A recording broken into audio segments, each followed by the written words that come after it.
tentang penyaliban Tuhan Yesus. Di dalam 1 Korintus 5, di dalam Yohanes 20 ayat yang ke-27, ketika Thomas memasukkan jarinya ke dalam perut Tuhan Yesus, Thomas menjadi saksi kalau Tuhan Yesus itu benar-benar disalibkan. Nah, itu sedikit yang bisa saya sampaikan tentang bukti kalau Tuhan Yesus itu benar-benar disalibkan. Buat teman-teman Kristen, bantu di tap-tap layarnya, di share-share labnya teman-teman, biar roomnya tidak gampang rungkat. Jangan sampai juga kita sudah menang diskusi, nantinya kita kalah PK ya teman-teman ya. Karena lawan kita juga berat sekali. Pendukungnya banyak ya teman-temannya. Lihat perbedaan koinnya jauh sekali ya, perbedaan tap-tap layarnya. Ya kalau bisa nanti kita sudah menang diskusi, kita juga menang PK ya teman-teman ya. Berharap kan tidak masalah ya. Kita yakin Kristen itu bersatu. Shalom, Tuhan Yesus berkati. Silakan Pak Ustadz. Oke, itulah openingnya ya. Oke, bentar. Oke, assalamualaikum warahmatullahi wabarakatuh. Ya kawan-kawan semuanya, bertemu kembali dengan saya Yusuf Iya. Syukron jazakumullah khair untuk teman-teman semuanya yang ada di tempat Bang Oki maupun di YouTube saya. Malam ini kita akan berdiskusi dengan Bang Oki dengan tema yang belum pernah kita bahas dengan Bang Oki. Jadi saya belum tahu betul gitu argumentasi dari Bang Oki bagaimana tentang masalah penyalipan ini. Ya teman-teman, jadi itu yang akan kita bahas malam ini dengan Bang Oki. Baik, terkait tentang masalah penyalipan, jujur Al-Quran tidak membantah ya adanya dan terjadinya penyalipan. Perlu dicatat, Al-Quran tidak membantah pernah terjadi peristiwa penyalipan. Hanya saja Al-Quran membantah yang disalibkan itu adalah Nabi Isa, utusan Allah. Makanya ada di dalam Quran surah An-Nisa ayat 157. Faqalallahu ta'ala a'udzubillahi minasyaitonirrajim wa qaulihim inna qatalnal masiha Isa bin Maryam Rasulullah wa ma qataluhu wa ma salabuhu walakin syubbiha lahum. Ya, jadi begini ya teman-teman, di situ mereka orang-orang Yahudi berkata mereka telah menangkap Isa putra Maryam utusan Allah. Tetapi kata Allah, wa ma qataluhu, mereka tidak membunuhnya, wa ma salabuhu, mereka tidak pula menyalibnya, walakin syubbiha lahum, tetapi dia diserupakan. Lalu kemana Nabi Isa yang asli? Nabi Isa yang asli, maka baca ayat selanjutnya. Kemana dia? Barrafa'ahullahu ilaih. Dia diangkat ke hadirat Allah. Ya. Nah, jadi seperti itu. Jadi perlu sekali lagi ya kita garis bawahi, Al-Quran itu tidak menolak penyalipan ya, tetapi Al-Quran membantah bahwa Nabi Isa yang tersalib. Apakah dapat dibuktikan atau dengan siapa diserupakan? Jujur ya teman-teman semuanya, tentang masalah penyerupaan nih ya, penyerupaan. Waktu ayat itu turun ya kawan-kawan semuanya, waktu ayat Quran surah An-Nisa ayat 157 itu turun, para sahabat dari sahabat Rasul kita tidak pernah mempermasalahkan dan tidak pernah mempertanyakan kepada siapa Nabi Isa diserupakan. Itu perlu dicatat dulu ya kawan-kawan semuanya, perlu dicatat gitu. Nabi Isa kepada siapa diserupakan? Sahabat Nabi pun tidak pernah bertanya. Apakah tanpa dasar alasan sahabat Nabi tidak bertanya? Jawabannya ada alasannya teman-teman. Masalahnya Nabi Isa itu diserupakan dengan siapapun, itu tidak berkaitan dengan ajaran maupun akidah umat Islam. Jadi terserah aja, mau diserupakan dengan Edis TV ya boleh gitu ya.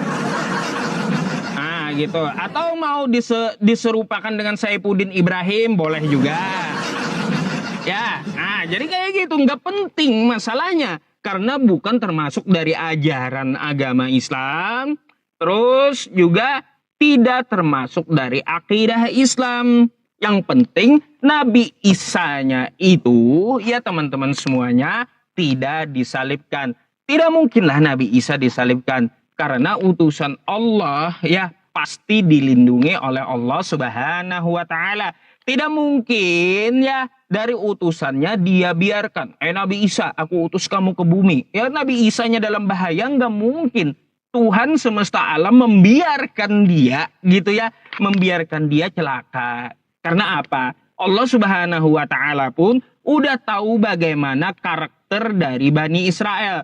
Jika diutus Nabi kepada Bani Israel tidak sesuai dengan seleranya orang Israel, maka mereka akan mengincar dan ingin membunuh utusan utusan Allah tersebut ya.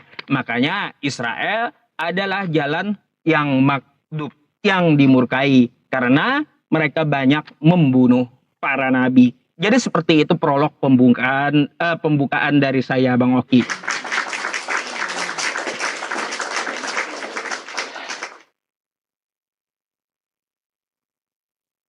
Oke. Ya, terima kasih Pak Ustadz untuk opening statement-nya. Karena belum ada pertanyaan untuk saya ingin menambahkan sedikit. Ya, jadi gini ya teman-teman ya. Di dalam An-Nisa 157, ia tidak disalibkan melainkan diserupakan.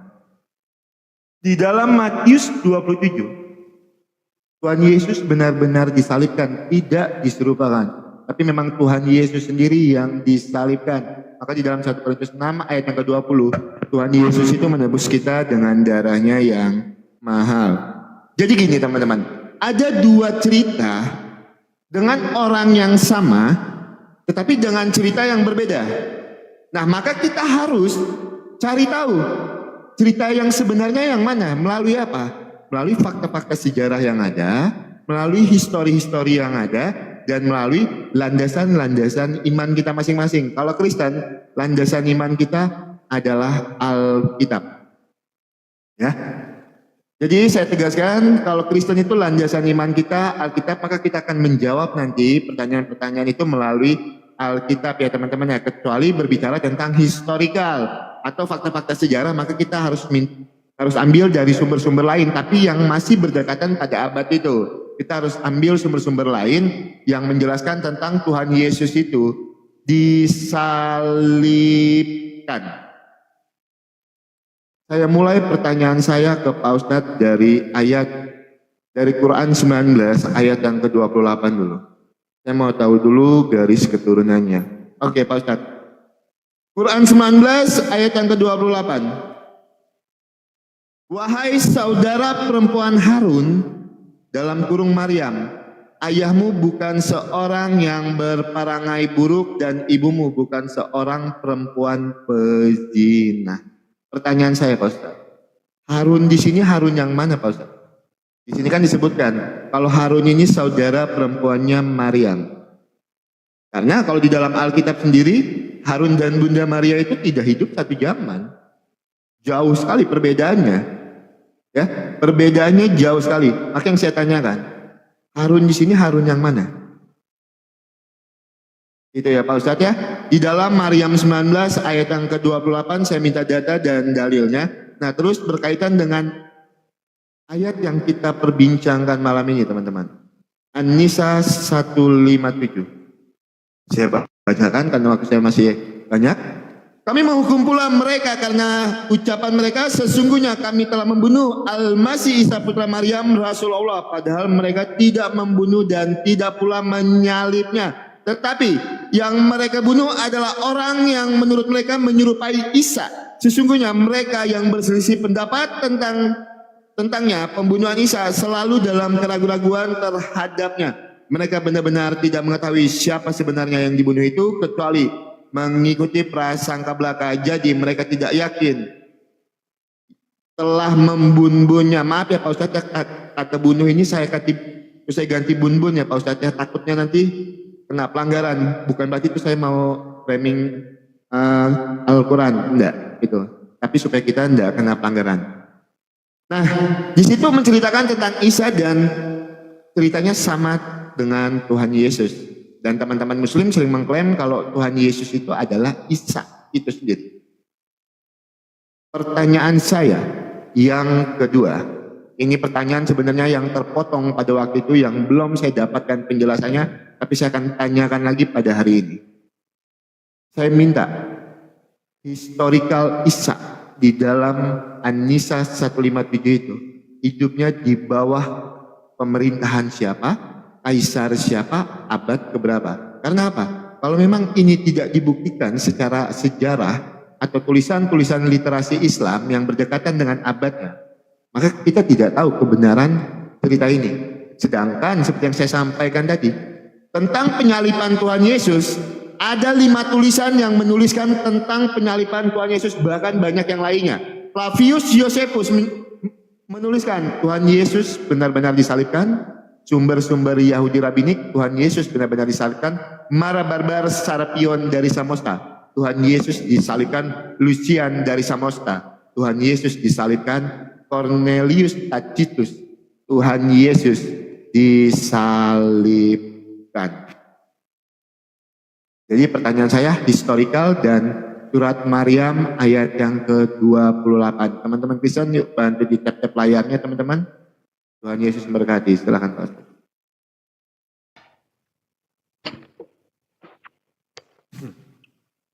Baik.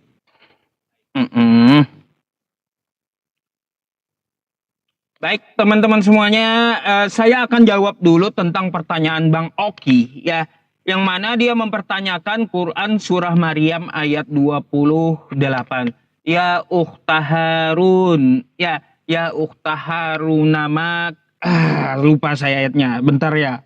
Ya ukhta Harun, ya makana abuki mro'a sau'iw wa makanat ummuki bagiya.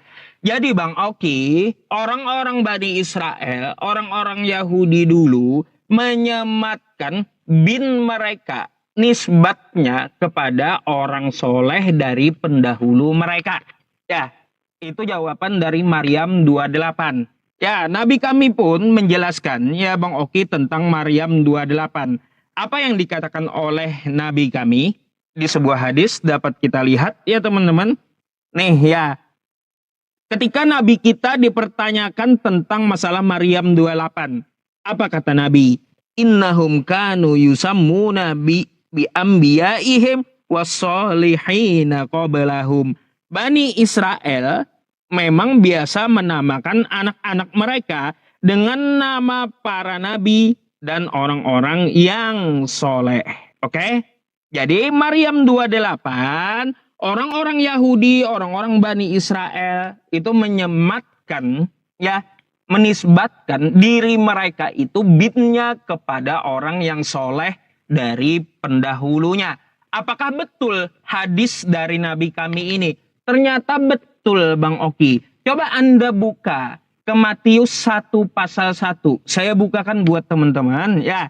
Nih Matius 1 pasal 1. Bagaimana bunyinya teman-teman? Ya teman-teman semuanya Matius 1. Nih saya ambilkan dulu Matius 1 pasal 1 ya nomor 1. Bang Oki ya. Saya juga mau tanya nih kebalikannya. Di sini dikatakan inilah silsilah Yesus Kristus, anak Daud, anak Abraham. Ya, memangnya Yesus ini anak Daud gitu atau kayak gimana, Bang Oki? Ya, coba dijelaskan. Yesus mana yang hidup di zaman Daud? Ya. Gitu. Yesus mana yang hidup di zaman Daud? Apakah suami dari Maria atau Maryam itu adalah Daud gitu ya? Ya Bang Oki, jadi tolong jelaskan kenapa dia anak Daud bukan anak Yusuf, anak Maria. Padahal Yesus dengan Daud, waduh berapa ribu tahun selisihnya ya, berapa ribu tahun gitu ya selisihnya. Gak mungkin lah Yesus yang disalibkan di kitab Anda itu anak Daud, nggak mungkin. Ya, masa ada penyalipan di zaman Daud gitu ya?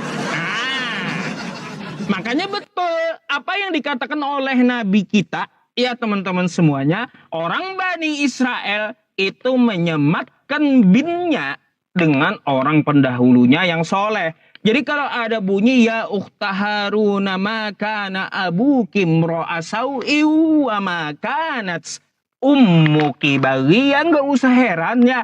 Ibaratnya ada orang menyebutkan hai Isa anak Daud, padahal orang tuanya adalah Yusuf. Nggak usah heran gitu. Karena apa? Itu adalah nisbat ya sesama suku mereka dari Bani Israel. Yang jelas Nabi Isa dan Maryam itu suku dari Israel. Garisnya itu dari keturunan ke-12 suku yang dimaksud ya mereka itu nisbatnya bukan di luar Bani Israel. Jadi seperti itu Bang Oki ya jawabannya. Berkaitan tentang masalah dua cerita yang berbeda kata Bang Oki. Saya sih sebenarnya mau ngajak Bang Oki berpikir, cuma saya kehabisan waktu untuk bertanya. Tapi setelah ini saja saya ajak Bang Oki berpikir di round selanjutnya setelah milik saya. Gitu ya kawan-kawan. Jadi coba biarkan dulu kita dengarkan penjelasan Bang Oki tentang Matius 1 pasal 1. Kenapa itu Yesus anak Daud ya? Bukannya inilah silsilah Yesus Kristus anak Yusuf, anak siapa gitu. Kenapa lari ke Daud? Jauh kali zamannya ya. Silakan Bang Oki.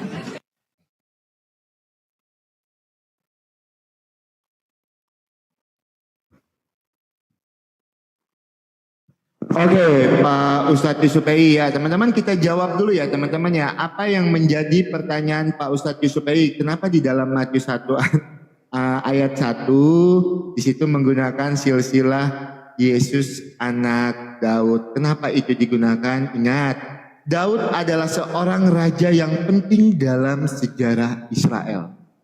Ya, Daud itu adalah seorang raja yang penting dalam sejarah Israel. Nubuat dalam kitab suci menyebutkan apa? Kalau Mesias itu akan datang dari keturunan Daud. Maka di situ dibilang silsilah Yesus anak Daud. Karena apa? Daud adalah raja yang sangat penting dalam sejarah Israel, dan kedatangan Mesias itu akan lahir dari keturunan Daud. Misalnya di dalam Lukas 1 ayat 32 sampai dengan 33. Lukas 1 kita jawab dulu ya teman-temannya. Lukas 1 ayat 32 sampai dengan 33. Ia akan menjadi besar dan akan disebut anak Allah yang Maha Tinggi, dan Tuhan Allah akan mengaruniakan kepadanya tahta Daud bapak leluhurnya.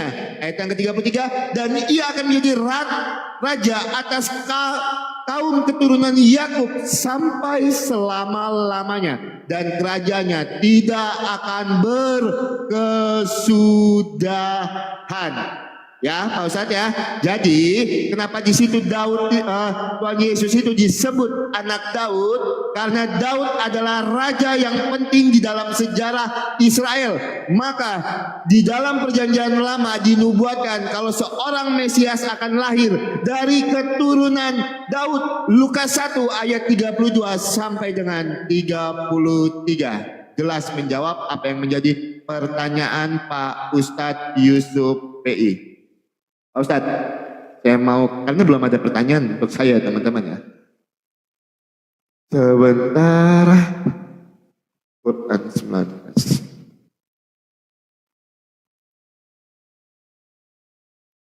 Ayat yang ke-28.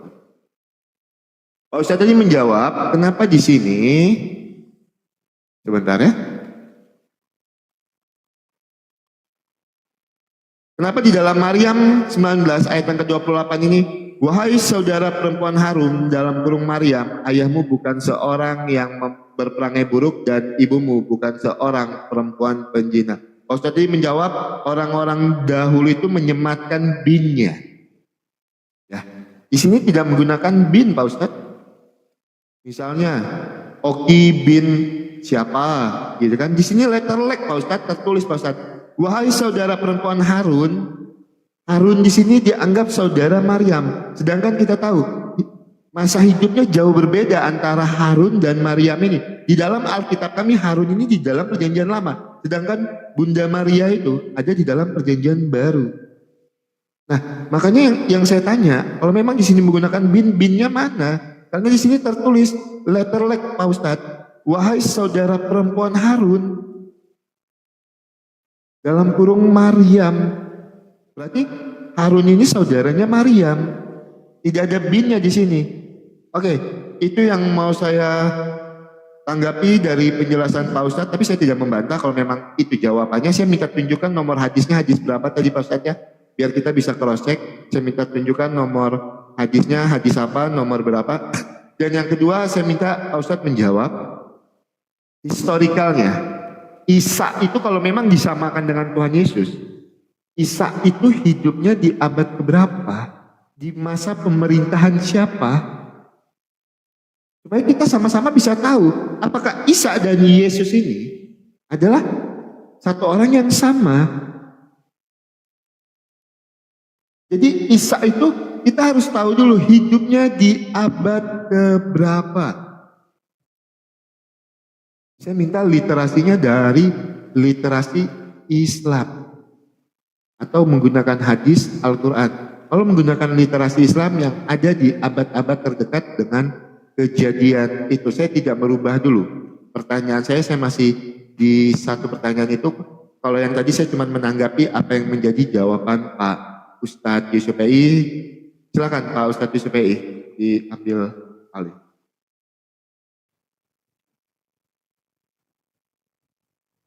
Oke. Oke, teman-teman semuanya, saya jawab dulu ya. Hadis nomor berapa? Nomor hadis riwayat Muslim nomor 2135. Ya, Bang Oki. Oke. Hadis riwayat Muslim nomor 2135. Berkaitan tentang masalah penjelasan saya ya. Memang bukan cuma bin. Gimana sih dari tadi saya jelaskan yang dinisbatkan itu adalah dari kesukuan mereka yang soleh dari pendahulunya. Bukan cuma masalah bin gitu loh. Bang Oki gimana sih? Malah dicari Bang Oki binnya kawan-kawan. Jadinya kocak gitu ya. Bukan cuma masalah bin, tetapi masalah dari kesukuan mereka. Mereka adalah suku dari Bani Israel. Makanya hadis Nabi itu berbunyi kayak gimana? Anda buka saja ya. Bani Israel memang biasa menamakan anak-anak mereka dengan para nabi dan orang-orang yang terdahulu yang saleh, bukan masalah bin ya. Nih malah dicari binnya ya.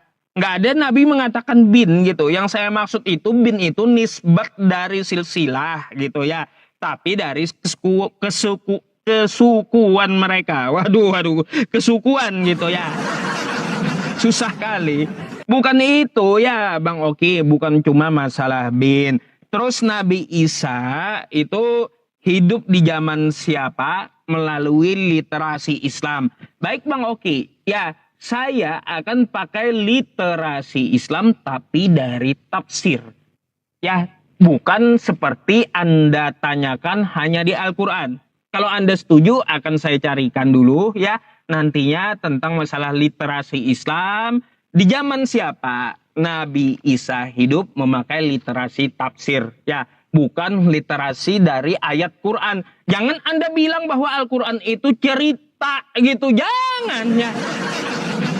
Memang dia ada cerita sedikit ya di masa lalu. Tapi ya dia itu bukan seperti kitab Anda yang biodata gitu. Biodata atau diari. Kitab Anda itu kan ya biodata Yesus ada. Terus diari Yesus, ada keseharian Yesus seperti apa, kan dicatatkan di kitab Anda.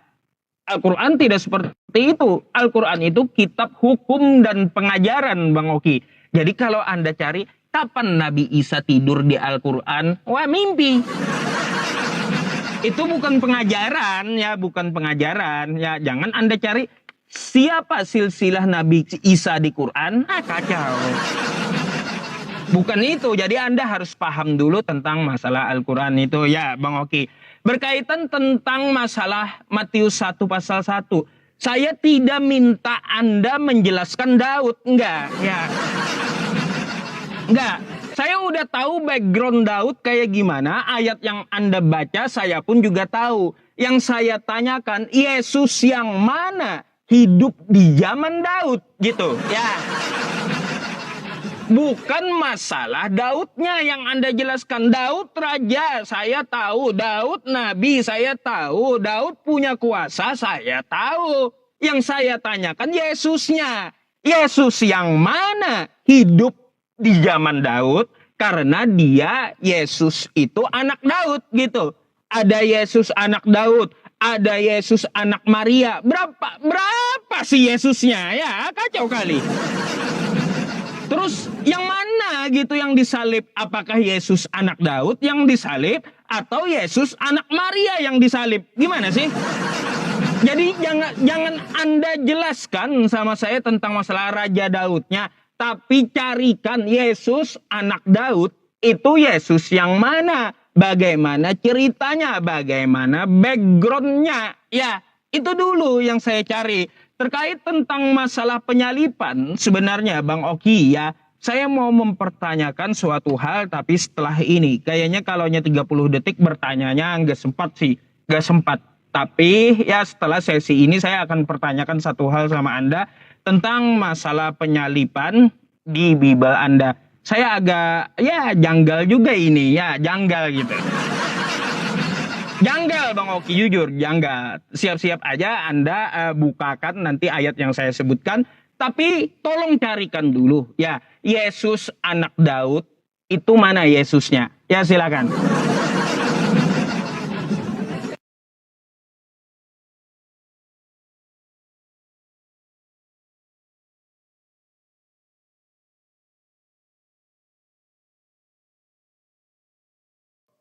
Ya, inilah ya teman-teman ya, kesalahan cara Pak Ustadz Yusuf Pei memahami bahasa Indonesia, kesalahan Pak Ustadz Yusuf Pei memahami apa yang tertulis di dalam Alkitab, dan kesalahan Pak Ustadz Yusuf Pei memahami apa yang saya sampaikan. Saya sedang tidak menceritakan Daud. Yang saya sampaikan, kenapa di dalam Matius 1 ayat yang ke-1 dituliskan inilah silsilah anak Daud. Itu. Kenapa tertulis seperti itu di dalam Matius 1 ayat yang ke-1? Sebentar ya teman-teman ya. Saya bukakan dulu. Matius 1 ayat yang ke-1. Inilah Yesus Kristus anak Daud, anak Abraham. Kenapa di situ Yesus Kristus itu disebutkan sebagai anak Daud? Alasannya karena Yesus bahwa Mesias itu akan datang dari keturunan Daud. Itu loh, seperti yang saya sampaikan tadi teman-teman. Bukan berarti saya sedang menceritakan tentang Daudnya, tidak, saya tidak menceritakan tentang Daud. Saya cuma menjelaskan tadi kalau Daud adalah raja yang dianggap penting bagi sejarah bangsa Israel. Dan di dalam perjanjian lama dinubuatkan seorang Mesias itu lahir dari keturunan Daud. Bukan berarti di situ anak Daud. Kalau bicara anak, Tuhan Yesus itu adalah anak Bunda Maria. Tapi bukan anak dari hasil biologis, itu ya. Jadi itu kesalahan Pak Ustadz Yusuf Pei. Kalau Pak Ustadz Yusuf Pei memaksakan anak di situ adalah harus anak, secara arti yang Pak Ustadz Yusuf Pei maksudkan, ya jangan salahkan saya juga kalau di dalam Maryam 19 ayat yang ke-28 saya memaksakan kalau di situ keluarga yang dimaksudkan adalah keluarga seperti yang saya maksudkan. Kan tidak seperti itu. Oke. Nah, saya mau cross check lagi ya. Muslim 21 berapa tadi Pak Ustadz? Muslim 2135 ya Pak Ustadz ya, betul ya? Oke, hadis Muslim 2135. Nah, inilah teman-teman, kalau kita tidak cross check data itu bahaya teman-teman. Oke, kita bukakan datanya. Pak Ustadz. Ini ya Pak Ustadz ya, Muslim 2135 ya Pak, Ustadz ya, hadis Muslim 2135. Ini berbicara tentang haji Pak Ustadz. Kalau Pak Ustadz sebutkan hadis Muslim 2135 ini berbicara tentang haji. Itu makanya saya tanya dengan Pak Ustadz tadi, hadisnya hadis apa? Pak Ustadz bilang hadis Muslim 2135. Itu gimana? Silakan Pak Ustadz tunjukkan saya datanya yang benar. Nah, dengan permintaan Pak Ustadz, kalau Isa itu akan Pak Ustadz jawab melalui tafsir. Silakan Pak Ustadz jawab melalui tafsir. Saya tahu itu tafsir yang akan Pak Ustadz bawakan adalah tafsir Ibnu Katsir An-Nisa 157. Ya, kalau Isa itu lahir di Damaskus. Itu. Silakan Pak Ustadz bawakan tafsir itu, tidak masalah. Itu lebih bagus Pak Ustadz bawakan tafsir itu, berarti ada kejujuran daripada tidak menjawab.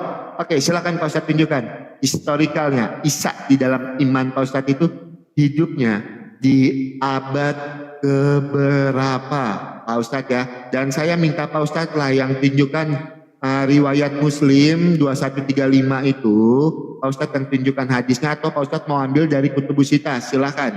Itu, karena kalau hadis ini kan ada pakai Kutubus Sittah juga teman-teman. Jadi Kutubus Sittah dan ensiklopedia hadis yang ada di buku ini juga salah, yang ada di handphone ini ya teman-teman ya.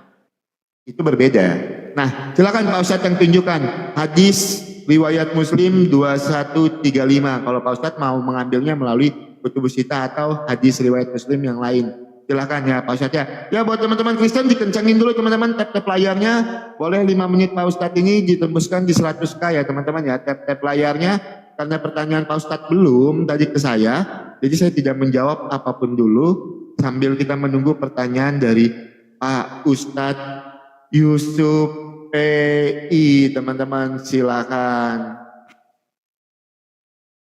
Oke, kencengin tap-tap layarnya teman-teman ya, biar rumit dia gampang rungkat.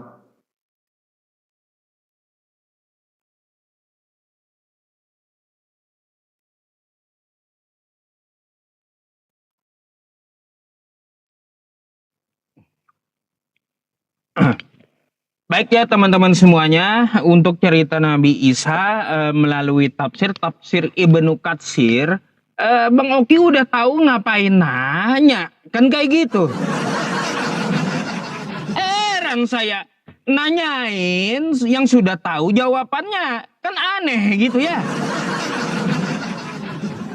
Itu menurut tafsir Ibnu Katsir. Ya oke lah, saya nggak tampilkan lagi tafsirnya kalau kayak gitu. Ya saya tampilkan lagi data yang lain dari Islam. Ya dari buku The Prophets nih ya. Kisah Hikmah 25 Nabi. Ya teman-teman. Ya nih bukunya ya. Dikutip dari The Prophets Kisah Hikmah ya 25 Nabi karya Dian Nopianti. Ya literasi di luar tafsir saya ambil. Dari siapa dan di zaman apa Nabi Isa itu hidup? Ya, jadi dia hidup di zaman Raja Herodes. Ya, kayak gimana sih? Ayo, kayak gimana? Bisa aja saya ambil pun di luar tafsir. Karena Nabi Isa hidup di zaman batu pun nggak penting, ya. Kenapa nggak penting? Yang diintikan dari Al-Quran itu adalah dia tidak tersalib, ya. Mau dia hidup di zaman batu nggak masalah, ya. Gitu Bang Oki, ya. Ngapain Anda cari zamannya? Kalau zamannya katanya beda dengan Bibelnya Bang Oki, oh berarti bukan Nabi Isa atau Yesusnya. Bukan kayak gitu. Bukan kayak gitu. Karena tafsir itu Anda perlu tahu. Dia ada perbedaan pendapat dari tafsir-tafsir. Ngapain lalu Anda bawa tafsir semuanya? Kan kayak gitu. Bisa aja saya membawa di luar tafsir dari karya siapa gitu. Di zaman siapa Nabi Isa hidup? Yang lain menyebutkan di zaman Herodes. Ya, di zaman Herodes gitu. Jadi mau Nabi Isa hidup di zaman siapapun, bukan itu inti yang ditekankan Al-Quran. Dia tidak disalib itu. Tetapi inti yang ingin dilakukan oleh Al-Quran mengabarkan bahwa tuduhan-tuduhan orang Nasrani dulu tidaklah betul. Ya teman-teman. Untuk masalah hadisnya kata Bang Oki. Ini Bang Oki ya, carilah ya dari, coba ketik HR Muslim 2135 dari Al-Mughirah gitu. Ya, bin Syu'labah kalau nggak salah ya. Nih. Aduh. Lupa, masa saya namanya lupa ya, Masya Allah ya teman-teman. Oke, bentar saya carikan dulu. Nih ya Bang Oki. Ini nomornya ya. Hadis riwayat Muslim nomor 2135 ya. Nah, cari aja dari Al-Mughirah ini ya. Al-Mughirah rawinya ya, tentang masalah ini gitu ya. Nih ya nomornya ya, hadis riwayat Muslim nomor 2135. Oke, bukan tentang masalah haji. Anda ngambil di mana hadisnya? Ensiklopedia hadis. Kitab apa yang Anda buka? Karena hadis itu ada beberapa pembahasan. Ada masalah hukum had, hudud, ada masalah fikih, ada masalah haji, ada masalah cerita sejarah. Gimana sih? Makanya Anda nggak ngerti hadis, lebih baik tanyalah. Ngapain Anda juga bahas hadis gitu? Nggak ngerti ya? Berkaitan tentang masalah jawaban Anda. Oh, saya tidak memasalahkan katanya tentang masalah Yesus anak Daud. Tapi dia adalah Mesias keturunan dari Daud. Iya, yang mana gitu loh. Tunjukkan anak Daud di zaman Daud yang namanya Yesus. Mana datanya? Bukan Daud menurunkan Mesias. Bukan itu yang saya tanya. Yang saya tanya di zaman Daud, sejarahnya Daud punya anak namanya Yesus. Ya, tolong carikan itu. Aduh, ini gimana sih, nggak ngerti atau gimana Bang Oki ini? Silakan dulu dah ya. Sejarahnya yang saya cari, di zaman Daud ada anak Daud namanya Yesus. Silakan ya. Ya teman-teman, tap yang kenceng-kenceng ya teman-teman ya. Kencengin tap-tapnya, kita bal-balin dulu satu match ini Pak Ustadz disukai. Oke. Pak Ustadz, saya sudah jelaskan tadi Pak Ustadz ya, kenapa Tuhan Yesus itu disebut anak Daud? Karena seorang Mesias itu di dalam perjanjian lama dinubuatkan seorang Mesias itu akan lahir dari keturunan Daud. Maka seorang Mesias itu Pak Ustadz cuma Tuhan Yesus satu-satunya. Itu ya, Pak Ustadz, saya sudah jelaskan tadi, bahkan di ayat Alkitabnya saya bawakan kepada Pak Ustadz di dalam Lukas berapa tadi? Sebentar ya. Lukas 31 sampai dengan Lukas 32 sampai dengan 33 ini saya sudah bacakan untuk Pak Ustadz ya. Ayat Alkitabnya saya sudah bacakan. Itu. Silakan kalau Pak Ustadz mau berkutat di situ, kan saya bilang teman-teman. Kita bal-balin dulu satu match ini ya Pak Ustadz ya. Pak Ustadz memaksakan anak di situ harus dalam pengertian anak. Sedangkan ketika saya bertanya saudara di dalam Maryam 28, Pak Ustadz tidak menerima untuk itu. Itulah yang saya bilang teman-teman, tidak pernah ada perkembangan dari cara berdiskusinya. Sebentar teman-teman, saya lagi kena puzzle ya. Kan saya bilang, kalau mereka bertanya Alkitab, kata anak harus diartikan sebagai anak. Tapi kalau kita bahas Qur'annya, kata saudara itu tidak boleh diartikan sebagai saudara. Nah, makanya Pak Ustadz ya, itu jangan standar ganda. Itu yang pertama. Terus Pak Ustadz tadi bilang, kalau nggak ngerti hadis, jangan bahas hadis. Loh Pak Ustadz yang bawakan hadis, saya cuma tanya, hadisnya hadis apa? Makanya saya cross check, benar nggak ini hadisnya? Kalau memang enggak, tunjukkan yang dari Pak Ustadz supaya kita sama-sama tahu. Makanya saya sampaikan itu. Itu yang kedua. Dan yang ketiga, saya kalau bertanya itu Pak Ustadz sesuai yang masih yang masuk di dalam ranah iman. Makanya saya tanyakan historikalnya. Saya nggak tanya kapan Nabi Isa tidur. Itu tidak akan ada di kepala saya untuk bertanya kapan Nabi Isa tidur itu. Mohon maaf, itu bukan kualitas kami sebagai apologet Kristen. Ya Pak Ustadz ya. Itu yang ketiga. Dan yang keempat, ini yang parah Pak Ustadz. Pak Ustadz tadi menjawab, kalau sudah tahu tafsirnya, kenapa masih ditanyakan? Kan aneh. Loh Pak Ustadz, kalau memang Pak Ustadz membenarkan apa yang tertulis di dalam tafsir Ibnu Katsir An-Nisa 157, dia lahir di bawah pemerintahan Damaskus, sedangkan Yesus lahir di bawah pemerintahan Kaisar Agustus. Dua hal yang berbeda. Jadi jangan pernah samakan lagi antara Isa di dalam iman Pak Ustadz dengan Tuhan Yesus. Sudah dua hal yang berbeda, karena Pak Ustadz sudah membenarkan tafsir An-Nisa 157. Ya, Pak Ustadz membenarkan apa yang saya sampaikan karena saya pernah baca itu. Di dalam tafsir An-Nisa 157, Isa itu lahir di bawah pemerintahan Damaskus. Sedangkan di dalam Alkitab, Tuhan Yesus itu lahir di bawah pemerintahan Kaisar Agustus. Ya, sudah dua hal yang berbeda. Jadi selesai. Berarti kita tidak, mulai malam ini teman-teman muslim ya, jangan samakan lagi Isa dengan Tuhan Yesus. Karena apa? Pak Ustadz Yusuf PI sudah membenarkan yang tertulis di dalam An-Nisa 157 tafsir Ibnu Katsir. Kalau Isa lahir di bawah pemerintahan Damaskus, sedangkan Tuhan Yesus lahir di bawah pemerintahan Kaisar Agustus. Dua hal yang berbeda. Diskusi ini selesai di titik ini. Tidak ada lagi.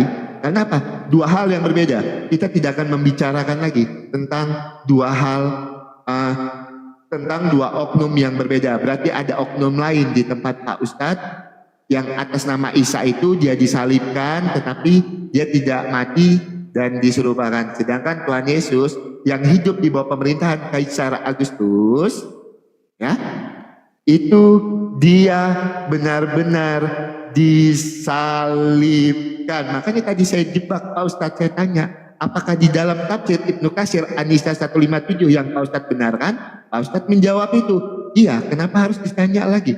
Berarti Pak Ustadz sepakat, Isa lahir di bawah pemerintahan Damaskus. Silahkan Pak Ustadz tanggapi, langsung Pak Ustadz closing statement karena udah mau jam 9. Lanjut.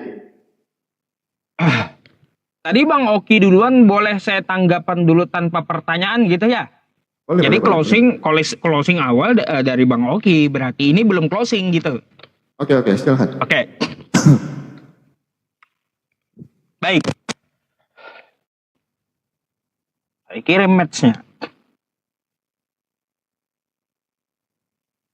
Baik teman-teman, dari pernyataan Bang Oki tadi, kata Bang Oki, saya menekankan ya Mesias itu dari keturunan Daud yang namanya Yesus. Berarti betul kata Quran teman-teman. Ya, Yesus yang disalib itu adalah zaman Kaisar Agustus ya, bukan Yesus di zaman Daud ya. Jadi betul kata Quran rupanya. Ternyata ada dua Yesus teman-teman ya.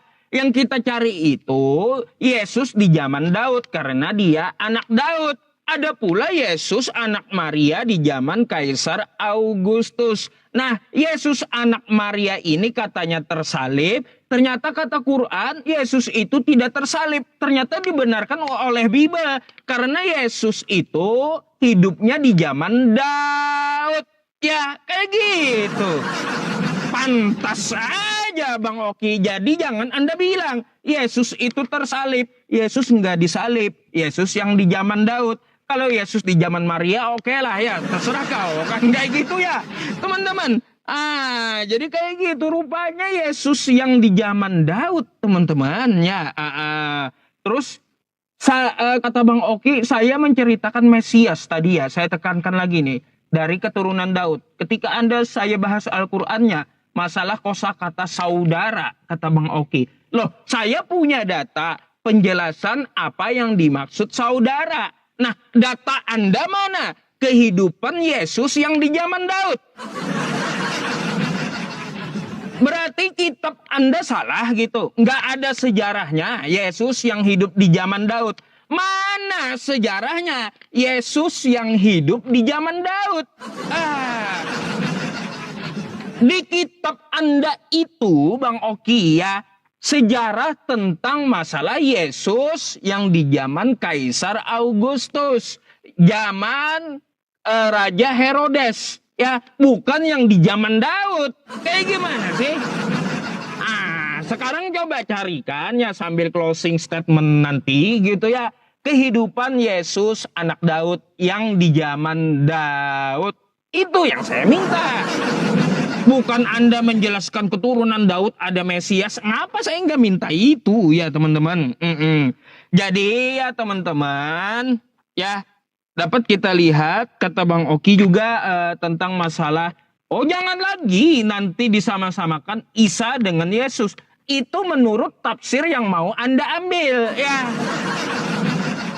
Saya bisa saja menggunakan selain tafsir Ibnu Katsir ya. Saya bisa menggunakan buku yang lain. Contoh tadi buku yang saya sebutkan ya, dari 25 nabi karya hikmah. Nabi Isa hidup di zaman siapa? Di zaman Raja Herodes ya. Kayak gitu. Lalu ngapain Anda berkutat di tafsir Ibnu Katsir? Jadi nanti kalau mau membenarkan ya bahwa ya Nabi Isa dan Yesus itu beda, jadi jangan disama-samakan lagi. Jangan Anda bawa lagi tafsir Ibnu Katsir ya.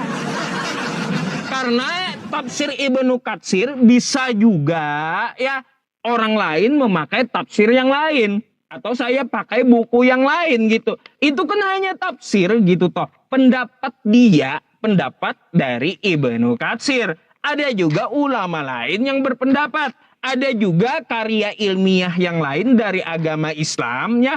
Mereka mengatakan Nabi Isa hidup di zaman Herodes ya. Jadi kayak gitu. Jadi kalau Anda mau membeda-bedakan Nabi Isa dengan Yesus, itu jangan pakai tafsir Ibnu Katsir lagi. Karena dapat dibantah dengan tafsir yang lain atau karya ilmiah yang lain gitu ya. Pada intinya ya teman-teman semuanya, Nabi Isa itu tidak tersalib, ya nggak perlu dicari zamannya gitu. Karena zamannya itu sesuai mau pendapat dia ya boleh silahkan. Makanya saya pun bilang sama Bang Oki tadi, mau Nabi Isa hidup di zaman batu, ya nggak apa-apa. Yang penting yang namanya Nabi Isa itu tidak tersalib. Itu yang ditekankan Quran ya. Gimana sih? Aduh Bang Oki. Ya silakanlah, itu tanggapan saya. Saya tidak ada pertanyaan lagi sama Bang Oki. Silakan menanggapi sekalian closing. Silakan.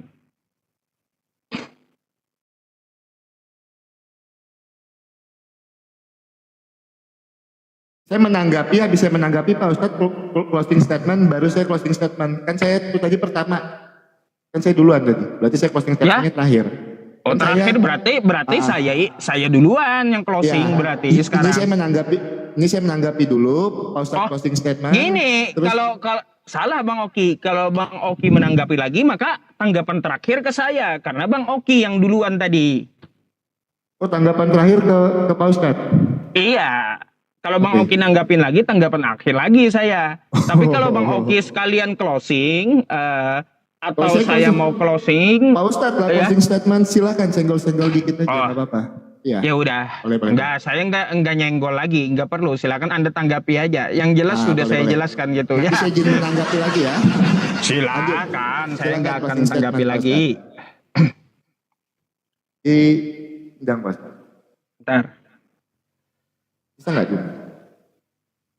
Belum. Saya pinjam. Ya? Oke. Jadi ya teman-teman, tentang masalah penyalipan ternyata nggak terbahas gitu ya sejarahnya. Tapi masalah binnya siapa, hidup di zaman siapa, itu yang jadi masalah rupanya. Akhirnya sejarahnya apa betul atau tidak Nabi Isa atau Yesus ini tersalib nggak kebahas gitu. Karena waktunya juga ini sih ya, waktunya juga singkat gitu. Tapi nggak apa-apa teman-teman. Intinya kayak gini ya. kata Bang Oki tadi di tengah pembicaraan kita dengan Bang Oki gitu ya, diskusi kita dengan Bang Oki, ada dua cerita yang berbeda dengan oknum yang sama. Sekarang saya ngajak berpikir kawan-kawan Kristen dan Islam. Ya, saya sudah sering analogikan dan contohkan kepada Anda. Saya, Yusuf PI, punya anak. Anak saya diutus di Jakarta. Saya utus anak saya ke Jakarta, gitu ya. Lalu sewaktu anak saya ada di Jakarta, orang sekitarannya itu menuliskan tentang anak saya, oke? Orang-orang Jakarta yang ada di dekat rumah, ya, di dekat rumah anggap kayak gitu ya, atau sekampung dengan anak saya di Jakarta, itu menuliskan kehidupan dari anak saya. Ya, ini anak saya diutus ke Jakarta. Lalu anak saya ini teman-teman diancam di situ, dikejar-kejar, ya, dikejar-kejar gitu. Lalu dia telepon saya, ayah, saya di sini diancam mau dibunuh, jemput saya, ya kayak gitu. Lalu saya secara senyap, sembunyi-sembunyi, ya, pakai jet pribadi gitu ya, jemput anak saya ke Jakarta. Saya jemput, saya bawa pulang ke rumah. Lalu tiba-tiba orang Jakarta mengatakan, menuliskan anak Yusuf mati dibunuh. Padahal yang menuliskan, yang mencatatkan dari si A, si B, si C. Kagak lihat langsung. Ya, kata orang Jakarta anak Yusuf dibunuh. Lalu saya bantah dari Banjarmasin. Oh enggak, anak saya tidak dibunuh di Jakarta. Dia saya jemput dan ada di rumah. Kira-kira Anda lebih percaya orang yang kagak lihat kejadian atau lebih percaya saya sebagai orang tuanya? Hah? Lebih percaya mana coba? Lebih percaya orang tuanya atau tulisan-tulisan yang tidak dikenal? Hah? Coba. Mana yang Anda percaya coba? Kan kayak gitu ya teman-teman. Pasti orang lebih percaya kepada orang tuanya. Makanya orang pasti lebih percaya kepada Tuhan semesta alam, ya, bahwa Nabi Isa tidak tersalib. Begitulah analoginya. Ya jelas saya bantah anak saya yang jemput, saya yang ambil anak saya, lalu saya letakkan di rumah saya. Tiba-tiba terdengar di Jakarta, anak Yusuf mati dibunuh. Wah, kacau. Kacau kali gitu, penulisnya kagak lihat juga kejadiannya, pembunuhannya. Penulisnya pun juga dikejar masalahnya, ya. Lalu saya klarifikasi gitu, anak saya ada di rumah, dia saya angkat, dia saya ambil kembali kepada saya dan sedang istirahat gitu. Anda lebih percaya kepada penulis yang kagak jelas, yang kagak lihat kejadian, atau lebih percaya saya? Ya, jadi seperti itu analoginya. Ya jelas ya teman-teman semuanya, Al-Quran tidak akan pernah salah gitu ya. Wa tammat kalimatu rabbika sidqan wa adala la mubaddila li kalimatih wa huwas sami'ul alim. Jadi Nabi Isa nanti dia akan tetap turun kedua kalinya karena dia tidak tersalib ya dan tidak dibunuh, tetapi barrafa'ahullahu ilaih ya. Dia diangkat ke hadirat Allah. Jangan percaya dengan tulisan yang katanya dan kagak lihat kejadiannya. Tulisan yang kagak jelas ya. Tulisan yang kagak jelas, yang background penulisnya tidak diketahui, sanad penulisnya pun tidak diketahui. Ngapain kita percaya? Kan kayak gitu. Jadi percayalah kepada firman Allah, bukan kepada kesaksian manusia. Terima kasih atas diskusinya Bang Oki ya. Itu saja closing dari saya. Semoga menjadi edukasi dan saya mohon maaf kalau ada kosakata yang menyinggung ya dari saya gitu. Terima kasih.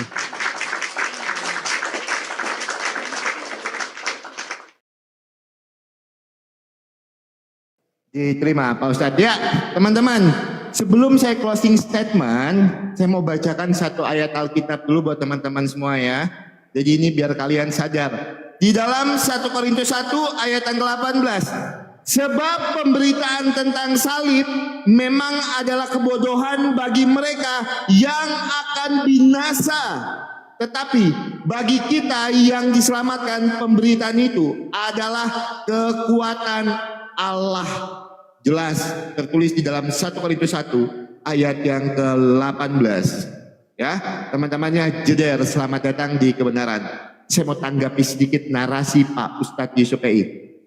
Anda lebih percaya penulis yang gak jelas atau yang melihat kejadian langsung? Loh, saya lebih percaya penulis yang pernah bertemu dengan Tuhan Yesus dibandingkan yang tiba-tiba lahir di abad ke-7 menuliskan dengan cerita yang tidak jelas. Lebih percaya yang mana? Saya akan lebih percaya ya penulis yang hidupnya berdekatan, Josephus Flavius. Tulisan-tulisan di dalam Alkitab Tacitus tiba-tiba lahir di abad ke-7 menuliskan Isa tidak disalibkan melainkan diserupakan. Berulang kali saya sampaikan narasi Pak Ustadz blunder ke diri sendiri. Ya, teman-teman ya. Itu yang kedua. Dan yang ketiga, saya tadi bertanya, Pak Ustadz bertanya dengan saya, bolehkah saya berikan historikalnya melalui tafsir? Silahkan. Kalau mau pakai An-Nisa 157, tafsir Ibnu Katsir, ya silahkan. Loh, tiba-tiba dia menjawab, nah itu udah tahu, ngapain nanya? Ya berarti Pak Ustadz membenarkan apa yang tertulis di tafsir Ibnu Katsir An-Nisa 157. Isa lahir di bawah pemerintahan Damaskus, sedangkan Tuhan Yesus di bawah kekaisaran Agustus. Makanya saya anggap diskusi ini selesai karena berbeda. Yang satu pada masa pemerintahan Damaskus, yang satu Kaisar Agustus, kan sudah berbeda. Nah, berarti jangan pernah lagi teman-teman muslim mengklaim kalau Isa itu adalah Yesus. Karena malam ini Pak Ustadz sendiri membenarkan itu. Ya teman-teman ya, jangan pernah kalian klaim-klaim lagi. Silahkan Isa di dalam iman kalian, silahkan Isa aja. Dan Tuhan Yesus di dalam iman kami, ya berbeda dengan Isa di dalam iman kalian. Kalau saya mau tambahkan, di dalam surat 19 ayat yang ke-16, Isa itu lahirnya di sebelah timur, Baitul Maqdis. Ya, itu di dalam surat 19 ayat 16. Dari tadi kok saya semua, saya yang bertanya, saya juga yang menjelaskannya, saya juga yang menjawabnya, ya kan? Tafsir Ibnu Katsir, An-Nisa 157, saya yang menyampaikannya. Isa itu lahir di sebelah timur Baitul Maqdis, surat 19 ayat ke-16, di closing statement ini saya sampaikan.